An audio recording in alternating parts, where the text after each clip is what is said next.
Hello, everyone. Welcome. Today, we're going to talk about a very important part of scrapbooking albums. We're going to talk about photo albums, and these are brand new. I have a post-bound and a D-ring album. They're black, faux leather, brand new, released from Stampin' Up. So I've not unboxed these, waited for you guys. So we're going to open them up, take a look, and then we'll talk about the pros and cons of D-ring versus post-bound. We'll also discuss what the heck these are and how you use them, along with page protectors, album organization, how I label the spine, and basically how I put my scrapbook layouts into different albums and how I categorize them. I've been scrapbooking for well over 20 years now, and during that time, I've used everything from Creative Memories to Pioneer, K and Company, and a bunch of random albums that I picked up from Walmart or craft stores like Michael's and Hobby Lobby, close to my heart. And now we're going to take a look at Stampin' Up. The albums do come packaged in this nice, we like to call these a pizza box. And then inside of that cardboard box, they are shrink wrapped. So they're very well protected. And that makes it nice, being as how they're being shipped in the mail. Now you'll notice here we've got some cardboard insert to keep it from getting smushed. And then these are important. These are the post for this post-bound album. So we'll take a look at the D-ring too, but let's go ahead and open this up. And again, these are black. They're faux leather. Stampin' Up is currently only offering the black, but if you've been hanging around my channel for a while, you know that makes me happy because I only get black albums. I'll explain more on that in a bit.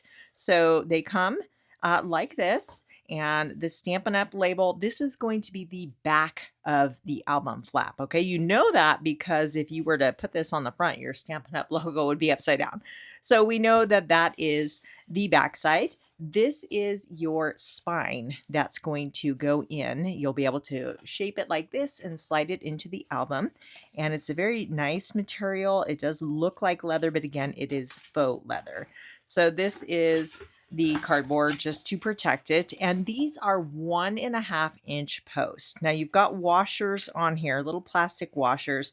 You don't want to lose those. So just be mindful of, keeping track of those when you remove these from the album. So 2 little washers there. And then it's just a post and screw setup here with a flathead screwdriver. So I'm going to go ahead and pull these out really quick.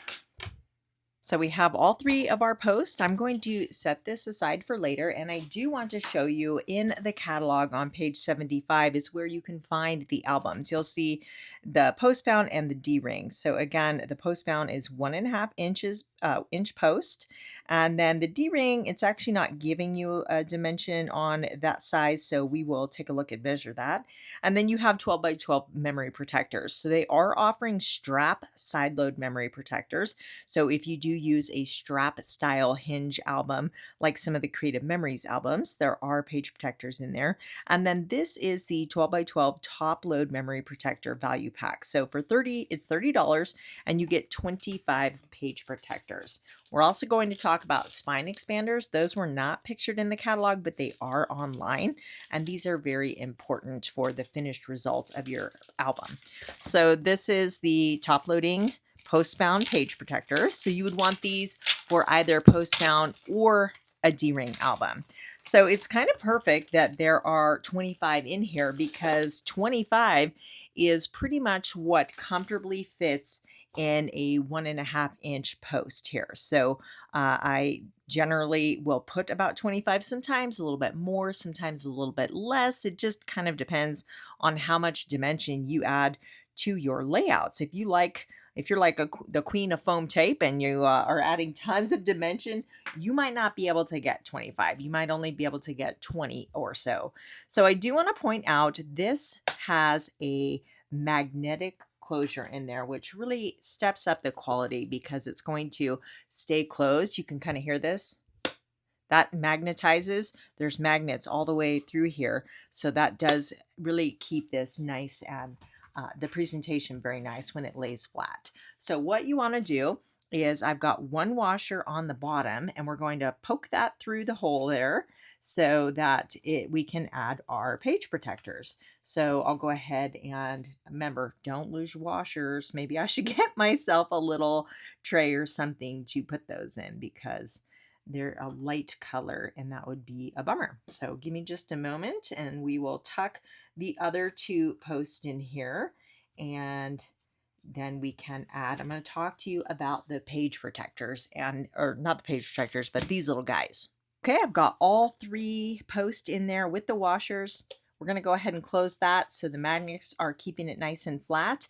And then we'll just set those aside for now. And then you do want to make sure your page protectors are right side up. You want the opening to the top of the album. Ask me how I know. I have totally put them in upside down randomly, like just one or two, and then had to take the whole thing apart. So I do want to point out that these page protectors are the exact same quality that you're used to from Close to My Heart. They're designed the same. I do have Close to My Heart albums here, so I can easily show you those, but you'll notice the corners are kind of like mitered off. They're, which makes it nice. So they're not poking out, getting dog-eared. And then the most important feature of these page protectors, do you see that gusset or that margin, if you will, right there between the two stitching lines? That is a game changer, and it makes your page protectors lie flat. So when I first started scrapbooking, this was not a thing. And basically you had the part that went into the album, and then you had one stitch line, and then immediately had your page. And what would happen is they would stick up kind of funky, and they wouldn't lay nice, and you'd have to kind of tilt your book back and forth to get those to lay nice. And now these will just kind of fold over because of that gusset. So I used to use K & Company way back in the day. I thought the K & Company page protectors were nicer than like when you bought a Pioneer album. And again, this is like 20 years ago. So nothing against those brands. They may have changed as the industry changed, because, we know everything has gotten better with time, right? But at the time I was buying some Pioneer albums and the page protectors were awful. So I would buy K & Company page protectors and put them into my Pioneer albums. If I had an album color I particularly loved. But then I discovered the Close to My Heart albums with this margin, and it was a game changer. It made such a difference. I actually went back and changed out all my old page protectors because it was just night and day. So what I'm doing here is I am going to put in 5. We've got 5 page protectors in here. And now I'm going to add a spine expander. So these are actually called spine expanders, but if you look up spine expanders on Amazon or on the internet, you're going to get links for all sorts of medical related devices to expand your spine. So you definitely want to be shopping on a, scrapbooking website when you're searching for spine expanders, if this is the result you're going for. Now, these are attached. You have 2 of them here. And this is totally personal preference. And again, it depends on how much bulk you're adding to your layouts. Now, I've seen it done both ways. I've done it both ways. And I encourage you to try, to see what you prefer. So I've been taught to just fold these in half and put them in there. And these are spacers. So the goal of these spine expanders is that you want your album to lay flat. You don't want this alligator mouth. And I think anyone who's been crafting for a while knows exactly what I'm talking about. And I'm going to show you some because I've got some, to where it's narrow on the spine end, and then the outside edge of the book is like wide open, flared out, because the thickness of the pages are thicker over here than what you've got in the spine. So the point of a spine expander is to act as a spacer to help those lay flat. I find that I use them every 5 and it works really well. I'm a medium foam tape fan. I do love my foam tape, but I use it sparingly. So another option is you could break these apart and use them individually. So they are attached with just a little teeny piece of plastic. So you would want to worry them back and forth just a bit until they kind of release there. So just weaken that bond. And again, I don't think there's a right or wrong way. If you go looking up albums review videos from the Close to My Heart days, you're going to watch 5 different videos and see it done, both ways. So each time. Alrighty, so if you are breaking them in half, then you have half the thickness, and you could put them every 3 page protectors. Now, I will come in and add page protectors because I don't scrapbook chronologically. So sometimes I end up coming back in and sneaking things in. So, it ends up being, I put them in at 5, but sometimes it ends up being, every 6 or 7 or maybe even 4. So now we're going to go ahead and add, I'm talking here, can't do both. So that's 1, 2, 3, 4, and 5. And I will repeat that process until we get this album full. And I won't make you watch the whole process here. So let me go ahead and get this album put together. I have my last 5 page protectors to pop in here, and we'll just go ahead and get those added, and then we can close this album up. And I am a fan of the post pound albums, so I do have some D-rings, and there's definitely pros and cons of both, so we'll be going over those. I love the finished look of a post bound album. The pages lie closer together, and I do feel that they have better longevity. If I've had enough D-ring albums now. I know ideally we're not going to be dropping our albums, right? But it happens, especially if you have younger kids looking at them. I've dropped my albums and I've had D-rings get bent. And then they, whenever you turn the pages, just kind of like a binder. You know how binders get kind of wonky after a while, and you go to turn the pages and then it catches. That's been my experience with 2 different D-ring albums. So ideally you don't want to drop them, but even then D-rings can fail over time just from the weight of what you're storing in there and just the turning back and forth. So that doesn't happen with postbound. They're not going to fail. I've never had one fail and have dropped them as well. So you saw I put the washers back on the back here, and now we're just capping it off with the screw. I am not going to, go crazy tight. We're just going to hand tighten that. And you'll notice there is more room in here, right? So if you look, you're thinking, I can put more layouts in there.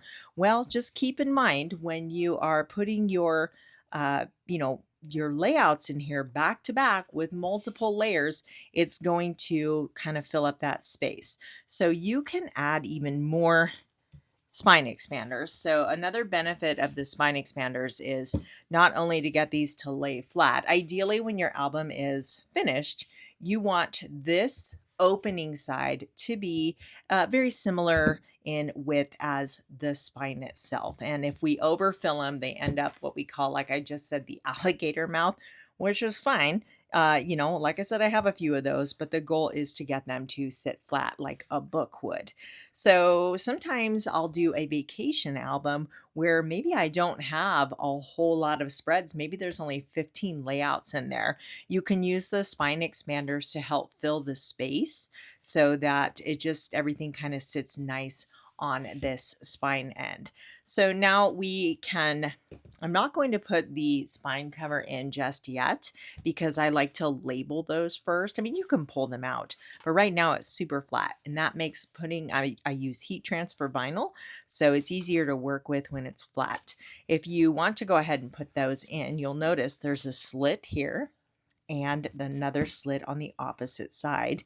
And what you would do is you would just start working these in one at a time. So I like to start one corner, get the other corner, and just walk it in there, kind of wiggle, wiggle, wiggle, wiggle back and forth. And then you're going to flip that over and repeat the process on this side. And you want to be careful with this. You don't want to bend or crease this. You want it to stay nice and round. And if you get crazy and wild, you can definitely, put a crease in that. So we're just going to slide it in. Again, repeat your wiggle, wiggle, wiggle. And then you get this nice little spine like that. So I'll show you how I label these, but that is the finished result. They look very classic and timeless, and you can have these on any, shelf in your house and they'll look nice, right? They're not going to be all kind of crazy. So another big benefit of the post mount is your pages don't sag. And you'll see what I mean when we get to the D-ring. People complain of sagging pages, so I'll point that out when we get to the D-ring. But here is the basic assembly of a post mount album and how you would use your spine expanders. And sometimes albums will come, other companies will come with cardboard versions of these. So I've seen those, but the plastic is nice because eventually the cardboard kind of wears out and doesn't hold up as nicely. So now I am ready to add my layouts. I'll show you a finished one so you can see how the pages lie nicely together. So let's go ahead and set this guy aside for now. Actually, I'm going to take my spine out. So it would be the same. I'm trying to keep this in the camera here. You would do the same thing and just kind of pull these out gently. And see what I mean? That I'll put a little crease which is fine if that's where you got it in the album. But when I go to put my label on here, I like to have it perfectly flat. So that's why I tend not to put these in until I'm ready to put the little label on there so I know what year it is or vacation. Now let's take a look at the D-ring album. So I still use D-ring even though I prefer post mount, and I'll explain why I use these. They are very convenient, and you saw it came in a box. We still have the cardboard inside, but you don't have the screws or the post because it's a D-ring, so we don't need that part. So let's go ahead and cut this open. If you've been watching my scrapbook layout share videos for a while, I've talked a little bit about my albums, and you might know that I use the D-ring albums as a temporary. So I store my layouts in the albums chronologically. I have one layout one album, sometimes two, per calendar year. And then vacation albums are separate, and sometimes I have some other miscellaneous specialty albums, and I'll tell you about those categories. But I do like to have a D-ring album for my temporary album storage because I don't want to be making a layout and then going and finding that corresponding album and putting it away every time. So I will batch those tasks. I will put all of my layouts in a temporary D-ring album, and then when that album gets full, I know it's time to go put those in their forever home. So let me grab a ruler and we can go ahead and measure how tall these are. And it looks like they are 1.5 inches, so same as the post-bound album. And I only bought one pack of page protectors, but let me go ahead and put some of my close to my heart page protectors in here so you can see. So you would just pull these apart. It looks like if you use the middle one, that works better to get them all at once. Some binders have like a slider mechanism. That's just more things to fail. So clean, classic, and simple. Again, you have your Stampin' Up logo on the back side inside of the album. They are lined. They do have a very nice finish. It has a nice little, almost like a linen looking texture to it. I mean, it's paper, but it has that finish to it. And the corners are wrapped very nicely. They're rounded corners. So that is a very attractive looking album. Both of them are. And I like that they don't, some of them you'll see on the spine, you'll see the buttons on, let me show you actually. This is a 6x8 close to my heart mini album, but some D-ring albums will have the button that's holding the system in on the inside visible on the outside, which maybe isn't as nice to look at. So I do appreciate that we have a very clean spine here.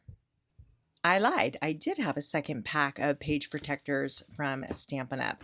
So I have never used the spine expanders in a D-ring because, again, they're temporary albums. So I, never set one up for long-term, use. So do you guys that use the D-ring, do you use the spine expanders? I mean, it only makes sense that the same principles would apply. It's acting as a spacer so that the spine is, you know, I mean, here your spine is fixed, right? But maybe using spacers might help prevent them from sagging. So, the biggest benefit of the D ring album is for those of us like myself who scrapbook out of order, it's much easier to add a finished layout randomly within your D ring album. So, now you cannot expand on these. These do not come. Let me grab this. These do not come with spine expanders, but Close to My Heart used to offer expanders, and I've got some albums that are like this thick, and I love them. They're great. They're heavy. That's a negative, but they lay nicely. They're great. I just kept adding spine expanders. So I don't know. I haven't gone down the rabbit hole. These are so new. Someone did say that Michaels carries spine expanders, not spine expanders, post expanders to where you could make this thicker.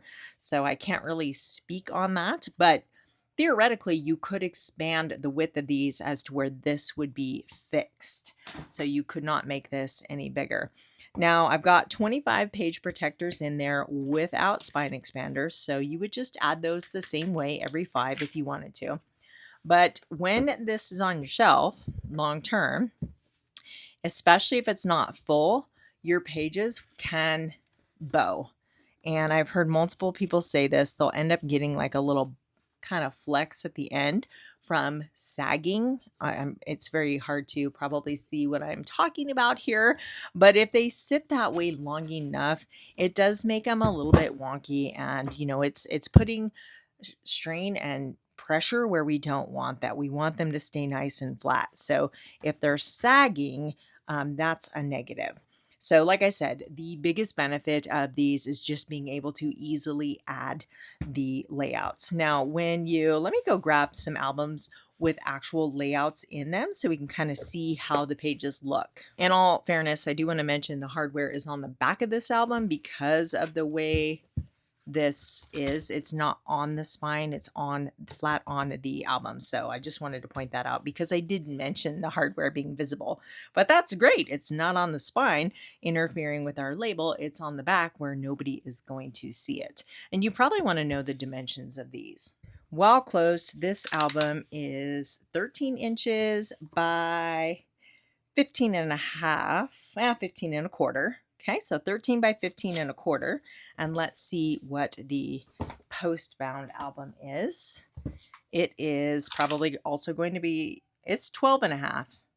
So it's a little shorter, and it's only 14 inches. So this does have a smaller footprint too. So depending on your shelves, how deep your shelves are and whatnot, that is the difference between the post-bound and the D-ring as well. So you can kind of see that there. I'm throwing things on the ground. Sorry about that. So just a little noticeable difference. Now let's look at some with layouts in them.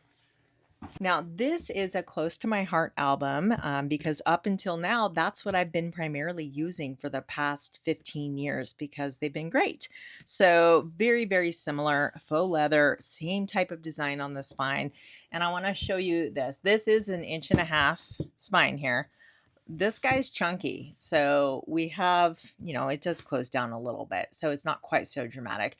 You don't want these squished. You don't want them compressed because we want them to breathe and be comfortable so you're not smashing embellishments into the opposing pages. So this one is pretty close, just comfortably there. We get a little alligator mouth, but I just counted. I have 32 page protectors in here. So there's quite a bit more as to where you can see with 25 is giving you kind of just the right. And if you look at these, you can tell some of these have a lot of dimension. I've kind of backed off on my foam tape usage. I'm a lot more selective with that for that reason. So let me see if I could back out just a bit here. Oops, sorry. And this is my favorite thing about them. When you're looking at them, they are butted up right next to each other. And remember how I talked about that extra gusset? Look at how flat those lay. There's none of this weird like warping going on when you're turning the pages. So this is very, very nice. I love the finished look, how close they are together and how flat they lay, and they just kind of, you can flip through your album and enjoy them. Sorry about the glare. How many of you flip through your albums regularly? I try to rotate mine. I'll put them out on the coffee table, and then I find that my family members and friends will check them out and enjoy the albums. But yeah, this is definitely, a benefit. Here we are kind of more in the middle of the album. We're still laying flat, and the pages, now these are not, I don't always create double page layouts. These are two different single pages, but if I can, I will put pages together that kind of, they look good together. They don't necessarily coordinate, but they don't clash. And I'll use my fill them as fillers in the album. So I do, like I mentioned, scrapbook chronologically. This is 2020. So in the beginning, you're going to find this was in February.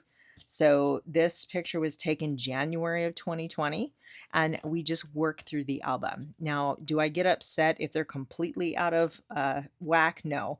So these are single pages, but this was March and this is January.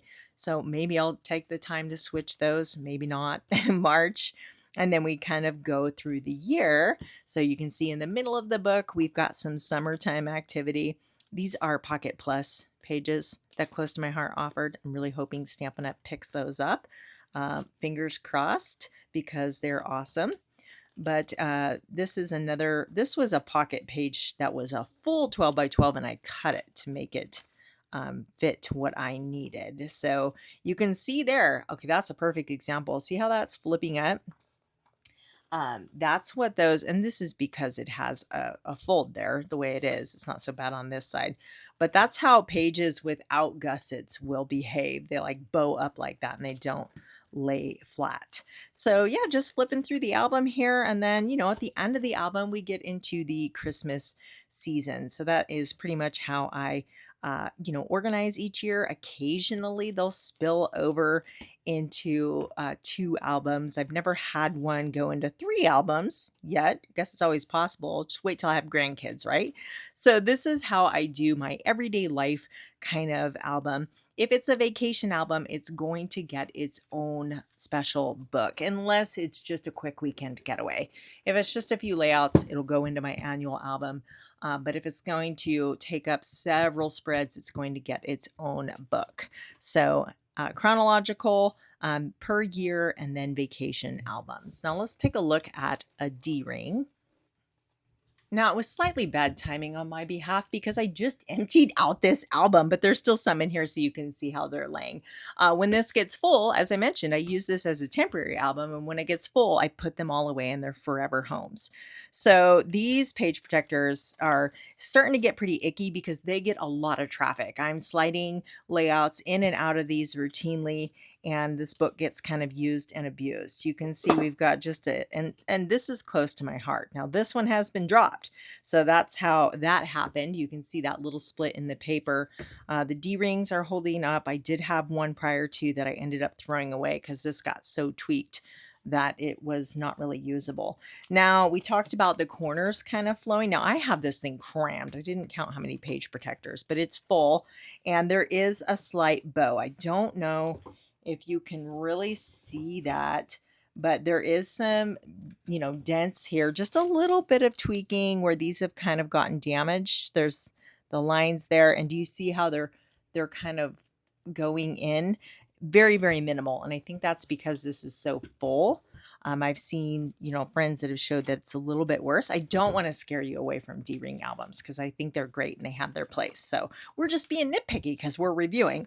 So this is just one I haven't bothered to dig up the old album and put them in. But let's go. This is another thing too. If I've got pictures printed, I don't want to show that one because that's my son's school class, and I don't have permission to show all those kids. But if I have printed photos but haven't scrapbooked them yet, I'll tuck them in here for safekeeping. These are photos I want to scrapbook. So there's more school photos of Clayton from 2019. So I just wait for the right paper pack to come along and inspire me. So just some fun pictures in there. And then here in the back, I want to show you how these lay together. So these are some layouts that I have created for a friend's baby album. I need to get them to her, but you can see how far apart these lay. as to where in the postbound album, they were right butted up next to each other, right? So these still lay flat and, they turn nicely, but you get this look in a postbound. And this is the look you're getting in a D-ring. So really, it's just personal preference. I mean, here's a fun layout here. I love this one. Lots of photos that she can add. But yeah, I can't say it enough, personal preference. I still use this, but you know what else these are good for? Let me show you what I do use the D-ring album for. This is hilarious too. Let me show you this picture.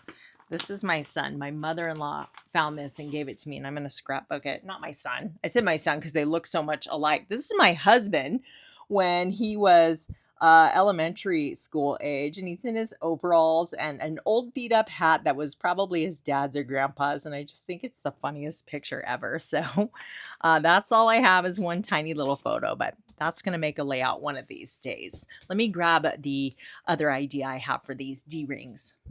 This is another close to my heart faux leather D-ring album, and you can do things like this. So a friend gave me this divided pocket page here with all of these amazing things, and in fact, I forgot they were in here. I need to put these out, so I use them because I just bought a die that makes these, and I've been having fun, so I need to put these to work.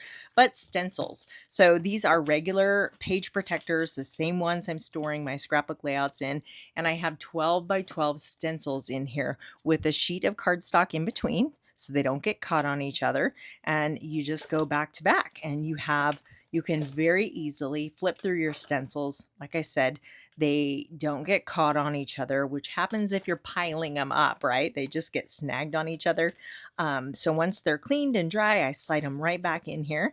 And I do have smaller stencils in the back, so I want to figure out how to kind of make these sit nicer. But you can see I'll just put smaller little various miscellaneous stencils in the back. I do try to keep them like these all have words on them, so there is some organization there, and some I still need to organize. But excellent use of these binders for storing stencils or bits. You could use them as an ephemera binder too. That would be an excellent idea. Before I jump into the process of showing you how I use heat transfer vinyl to label my spines, I wanted to talk about some of the different methods that people use. So as I mentioned, I'm a chronological, well, I'm not a chronological scrapbooker. I'm at the whim of my, inspiration and emotions. I'm all over the place, whatever I feel inspired to scrapbook, but I do store them chronologically. So I have one to two books per year, typically one. And then I have separate albums for vacations. And then also I have my wedding album. I have an album for each of my children's first year, its birth. Well, actually in the womb up until their first birthday. And those of course will go with them when they're ready to have those albums. And then everything else goes into my, just regular family albums. But what about those pictures before I started scrapbooking? So sometimes I'll scrapbook photos of my grandparents that were taken before I was even born, or my parents. I scrapbook their wedding because they were just sitting in a suitcase. My mom and dad would take photos and they would just let that film sit around for a very long time, and then they would get inspired and take a whole box of film in to have it developed, and we would all gather around the table to take a walk down memory lane and look at those photos. And a lot of the pictures maybe were terrible because sometimes even the film was so old, it was no longer good and couldn't be developed, which was sad. But we had a great time, and I'm so glad that they took the pictures that they did take. My mom's gifted me a suitcase of those old photos, and I've just been working my way through them. So the question is what to do with those. So I had kind of this idea of like long lost memories type of album, but then I've heard better suggestions along the way. And I think Stacy Julian does it this way. She has like a people, places, and things. So anything like scrapbooking my parents' wedding or my grandparents or any of those type of photos, they will go into the people album. And then if you have, maybe trips and vacations from your childhood or wherever that you want to scrapbook, you could put those in the places album and organize them that way. I thought that was a really great idea. and something that I am slowly adopting with those older photos. And let me know how you organize your pictures, how you categorize them. Do you go by theme or chronological? I'd love to hear what you are doing in the comments section below, because we are all picking up great ideas from each other. So yeah, let me know what your thoughts are on that. But let's go ahead and jump on over to my desk, and I'm going to show you exactly how I label the spines. I do want to show you here what my albums look like on my shelves. This was the last batch that I labeled, and now I need to just label all of these up here. And you can see I use a very clean and simple method of heat transfer vinyl. That is the American typewriter font. I'm going to show you exactly how I do that.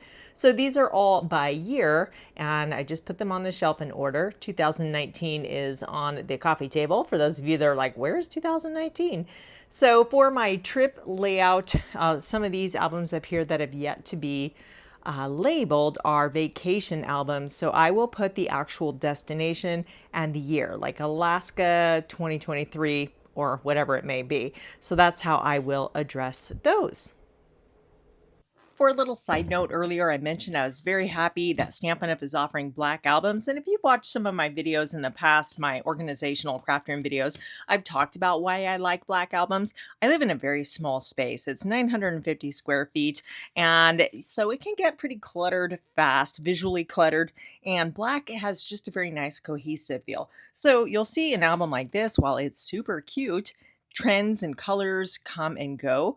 So I end up with a bunch of different colors. Now, some of us love every color in the rainbow, and the more color, the better. And I think that's awesome. You do you.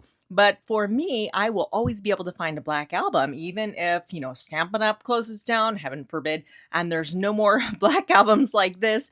I can go to a different company and highly likely find a black album that will look close enough on the shelf to continue that cohesive look. So this is a very old album. This is Clayton's baby album, and he's almost 19.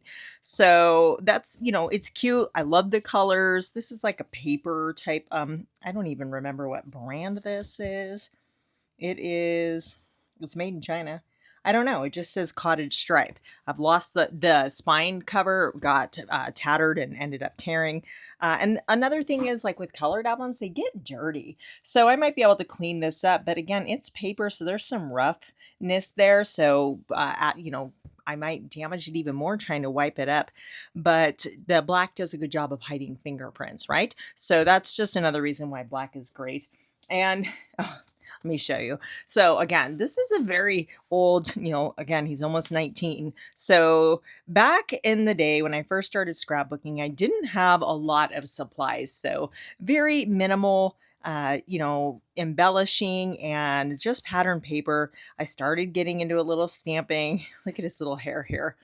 It's so funny, you guys. Oh my gosh, she's so cute. So yeah, just like I said, very minimal embellishing, but given the time and what I had on hand, I still love these layouts, and they're very special to me. So anyway, that is again why I love black albums. And I'm curious, are you like every color in the rainbow? The more color, the better, or do you prefer to go with one color scheme?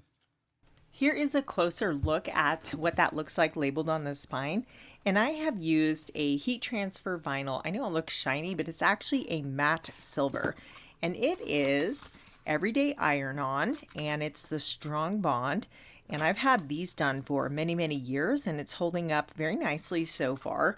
Why did I choose this one? Well, quite honestly, a friend bought this wanting her wedding album cover customized, which I did for her, and she let me keep the rest of the roll. So I thought, well, I might as well use it. And I'm quite happy with it because it's just clean and classic and subtle, but very easy to read, and I think it looks fantastic.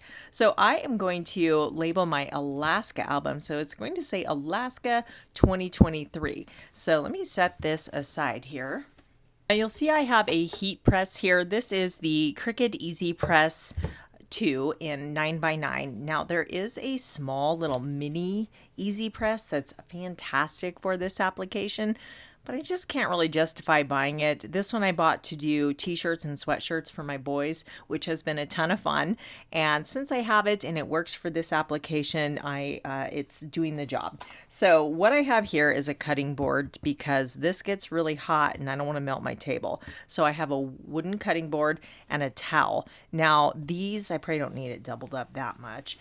There are heat presses or mats out there that you can buy, but a towel and a cutting board does the trick. So I'd rather spend my money on more scrapbooking supplies. So one other thing you will need is some, oops, making an extra racket over there. You're going to need some parchment paper to act as a buffer between the heat press and the vinyl. So definitely need to have something to protect your surface, your heat press, and some parchment paper. Since I'm just doing one title right now or one label, I cut out a piece big enough to accommodate Alaska 2023. And remember, we want the shiny side down on your mat. And we've put on that mirror function. So let's just make sure this is nice and smooth adhered to the Cricut mat. And then we'll run this through our machine. Load it into your Cricut, press go, and let your Cricut do the work. Now you can definitely see the benefit of batching this task and doing a whole bunch at once. It would be much more efficient. So again, I just wanted to show you the process here. So we're just doing one. Let me bring in my mat so you can see that a little bit better. You need a weeding tool. We need to weed out the area of the vinyl we do not want so we can just isolate it to our text. So using the weeding tool, I just kind of got myself a little start here, and then you want to fold it back, like peel it back on itself. You want to be careful not to, go too quickly and peel up the letters you actually do want. So just again, slowly peel it back on itself. I've sped this up quite a bit, and then use that weeding tool to pick out the center of the letters. So we've got the A's, there's a little bit in the S there, and then the O's, just removing all of the portions you do not want. That looks good. We've got all the extra pieces removed and it's ready to go. Now this is a handy reference tool and you can check the settings for your heat press. So I'm on Cricut.com. If you look in the upper left corner, it says heat guide. So go ahead and click on that, and then you need to pick your press that you have. So here's that mini press that I said would be really handy for this application. I have the Easy Press 2. So I'm selecting that one, and then you need to pick your material. So there's a whole list of all the different iron-ons. Last time I used the Smart Iron-On, so I'm going to go ahead and use that. And then on my material, they're in alphabetical order, and we have a faux leather album. So we're selecting that. So we've got our press, our material, and base material that we're adhering it to, and we're going to click apply. This gives us our instructions. It says preheat it for 5 seconds. We're going to set it to 280 degrees Fahrenheit, and we're going to press it for 30 seconds with firm pressure, and then slowly remove liner when cool to the touch. If you rather this be in Celsius, you can toggle back and forth there, so that's handy. So we have our settings. We can go ahead and adhere it to our album spine. I removed the album spine cover from my Alaska album, and you can see it's already creased. It's okay. It is easier when it's flat and new, but we can still get the job done. So let's go ahead and turn on our Cricut press, and you can adjust the temperature here. So it's already set at 280, but you could change it with your up and down or plus or minus arrows here. So we want it at 280, and then the timer again is already set at 30 seconds because that's what I was doing the last time I used this. But you would push it, and when it's flashing, you can change that. So it's set for 30 seconds, and you can see that temperature is climbing. We do need it to heat up because right now it's not hot enough, and we need it to be our full 280 degrees. So I'm going to give it just a moment to do that, and we can position our label here on our spine. I recommend you have a T-square ruler to help you get that straight, and this is personal preference. Do you want your text on your spine going this way or this way? Whatever you do, I recommend you keep it consistent throughout. I have all of mine oriented in this direction, reading from bottom to top, so I'm going to stick with that. And then they're all about 1.5 inches down. Actually, I'm going to go check my other albums really quick before I commit to that. Good thing I checked. They were 1.25 inches. I'd had it all cattywampus. So again, I'm just going to eyeball center here and then use my T-square ruler to provide a straight edge so I could at least line my text up. Now I'm going to pause the camera and get my head over this because I have to look at this for the rest of my life and I want to make sure it's super straight. So I'm going to do that real quick. Okay, I'm happy with the placement, and now you want to bring in your parchment paper. Lay your parchment paper so it protects us from getting burnt. It's a little buffer. We've got our pad underneath, and our Cricut heat press is preheated and ready to go. So what you want to do is just set it on there, and we're going to hit the green Cricut button, and it'll start counting down. You want to apply firm pressure. I've sped this part up quite a bit, but it is only 30 seconds, and you can see that counting down on the little window clock there. So you want to move her around so you're not putting too much heat in any one particular area. So we ironed out our wrinkles, so that's kind of handy. You need to let this completely cool before you peel it off. So I'm going to give this plenty of time to cool down, and then we'll just peel that label off and it'll be ready. Okay, that feels cool to the touch. So when you do peel this back, you grab the plastic here and then like roll it back on itself gently, because if it is not, solid and adhered all the way, you can put it back down and try it again. So just, be patient, peel that back, make sure you have good contact with all of your letters. And there we go. Oh, it's so pretty. I just love it. Alaska 2023. Let's go ahead and put that back in the album. Dave moved in to be a part of the process, but there you go. It's done. I love it. It looks so pretty, and now I won't have to open up a bunch of albums when I'm trying to find this one to see if I have the right one. So super happy with how that turned out. I mentioned I've been scrapbooking for over 20 years, but all of us together collectively have hundreds of years worth of experience. So share your solutions for albums in the comment section below. And I'd love to know, do you like all the colors, or do you prefer clean and classic like I do? Not that the other's not clean and classic, but you know what I mean. But I'd love to hear your input on how you organize your albums. And we all learn from each other. And that's such a great part of this crafty community. So thanks for hanging out with me today, and I'll see you very soon here on YouTube.